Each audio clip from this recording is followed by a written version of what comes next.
মোরলা মাছের তেল ঝাল করে দেখাচ্ছি। মোরলা মাছগুলো ধুয়ে নুন হলুদ মাখিয়ে নিয়েছি। আর এখানে পেঁয়াজ, টমেটো, কাঁচা লঙ্কা। এখানে তেল গরম হয়ে গেছে, মাছগুলো ছেড়ে দিচ্ছি।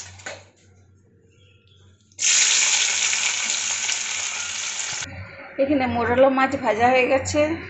তেলে আমি কালো জিরে ফোড়নটা দিয়ে দিচ্ছি। আর এখানে পেঁয়াজ, লঙ্কা, টমেটোটা দিয়ে দিব। এর মধ্যে আমি নুন, হলুদ, লঙ্কা গুঁড়ো, জিরে গুঁড়ো, ধনে গুঁড়োটা দিয়ে দিব।